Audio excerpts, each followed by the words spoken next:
তো আমরা তাহলে শ্লোকটাই কি দেখলাম মঙ্গলাচরণে, যে নারায়ণং নমস্কৃত্য নরং চৈব নরোত্তমম দেবীং সরস্বতীং চৈব তত জয় মুখিবায়।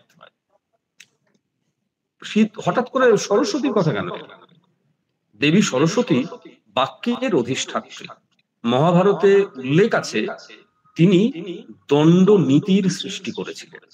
দণ্ডনীতি মানে কি? আপাতত জেনে রাখি, দণ্ডনীতি মানে হচ্ছে রাজনীতি। তাহলে ভেবে দেখুন যে সরস্বতী যিনি বাক্যের অধিষ্ঠাত্রী, তিনি কিন্তু রাজনীতি সৃষ্টি করেছিলেন, রাজনীতি নামক বিদ্যার সৃষ্টি করেছিলেন। আমরা যে বলি না সরস্বতীকে যে বিদ্যার দেবী, কোন বিদ্যা? 4টে বিদ্যা আছে আমাদের প্রাচীন ভারতে, 4টে বিদ্যা ছিল, যার অন্যতম হচ্ছে দণ্ডনীতি বা রাজনীতি। বাকি 3টি কি? বাকি 3টি হচ্ছে ত্রয়ী, বার্তা এবং আহ্নিক শিখি। ত্রয়ী, বার্তা এবং আহ্নিক শিখি। ত্রয়ী কি? ত্রয়ী হচ্ছে 3 বেদ, ঋক, সাম ও যজুঃ। আর বার্তা কি? বার্তা হচ্ছে অর্থনীতি।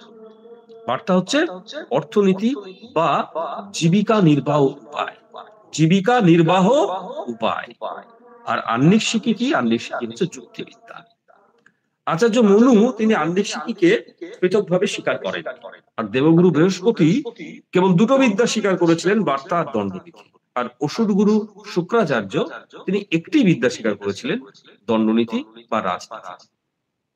তো রাজনীতি শাস্ত্রকে মহাভারতকার কৃষ্ণদ্বৈপায়ন বেদব্যাস তিনি রাজশাস্ত্র বলতে বেশি স্বচ্ছন্দ।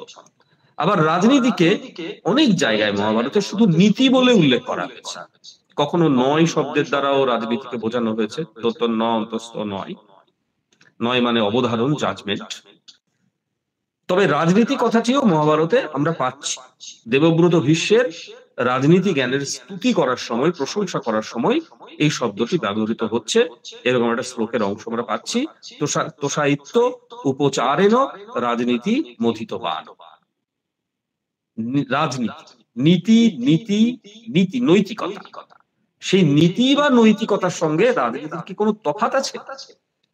আমাদের মনে প্রশ্ন জাগতে পারে যে দণ্ডনীতি, দণ্ডনীতি শুধু শাস্তির নীতি, এই ধরনের জিজ্ঞাসার নিরসন করা দরকার। মহাভারতে নীতি বলতে ধর্ম শব্দটির ব্যবহার আছে। রাজনীতি, রাজধর্ম, অর্থাৎ নীতির জায়গায় আমি ধর্ম বসাতে পারি। এই ধর্মটা কেমন ধর্ম? ইংরেজি মরালিটি শব্দের দ্বারা আমরা যা বুঝি, এখানে ধর্ম বলতে আমরা তাই বুঝবো নৈতিকতা।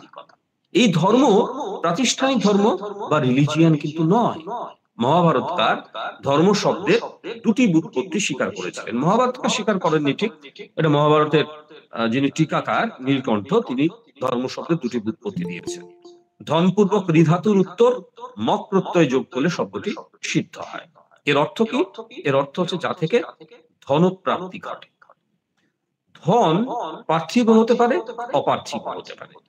আর দ্বিতীয় যে ধর্মের উৎপত্তির কথা বলতে চাইছি সেটা হচ্ছে ধারণার্থক ধৃধাতুর উত্তর মন প্রত্যয় যোগ করে সেটা নিষ্পন্ন হচ্ছে। এর অর্থ কি? এর অর্থ হচ্ছে যা সকলকে ধারণ করে, লোকস্থিতি যার উপরে নির্ভর করে। এই ধর্ম হচ্ছে নীতি এবং নীতি সমূহের মধ্যে শ্রেষ্ঠ। এই ধর্ম হচ্ছে নীতি এবং নীতি সমূহের মধ্যে শ্রেষ্ঠ, হচ্ছে এই ধর্মগুলোর মধ্যে শ্রেষ্ঠ ধর্ম হচ্ছে, এই নীতিগুলোর মধ্যে শ্রেষ্ঠ নীতি হচ্ছে রাজনীতি। নীতিশাস্ত্রের একটি শাখা যেমন অর্থনীতি, তেমনি নীতিশাস্ত্রের আরেকটি শাখা হচ্ছে রাজনীতি।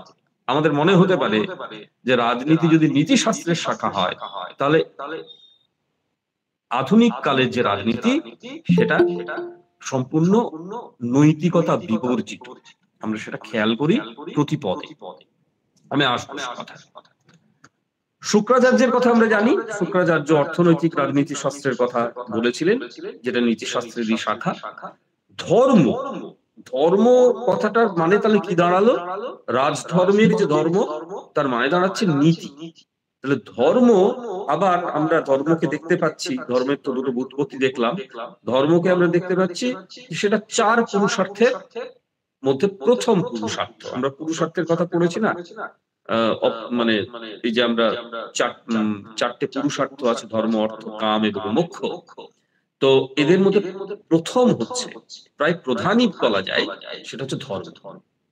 মোক্ষের কথা বলছি না, কারণ ক্ষত্রিয়রা মোক্ষের কথা ভাবেন না। ক্ষত্রিয়দের তো মানে যুদ্ধবিগ্ন করতে হয়, আর মোক্ষ লাভ বা মুক্তি লাভ করতে গেলে মানুষকে অনেক কষ্ট করতে হয়, কৃচ্ছ্রতা সাধন করতে হয়, জপ তপ করতে হয়, সমদমাদি সাধন সম্পদ, ইহমুক্তার্থ ফলভোগ বিরাগ।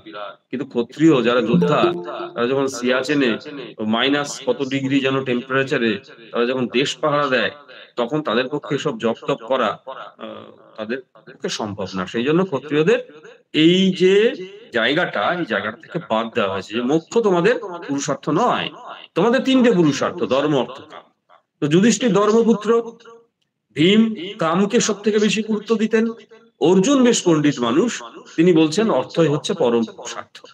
অপার্থিব ধনের ধন, যে অপার্থিব ধনের কথা, এটা শুধু ঋষিরাই ভাবতে পারেন। অর্জুনের বক্তব্য হচ্ছে পণ্ডিতরা যাকে ধর্ম মনে করেন, তার উদ্ভব ধন থেকে। ক্ষমতাশালী যাকে ধনে মারে, তাকে প্রাণেও মারে এবং তার ধর্মও হরণ করে। অর্থ থেকেই ধর্ম বা নীতি অর্থাৎ রাজনীতি আসে। দারিদ্র জীবনের মহাপাপ, এটা অর্জুনের বক্তব্য।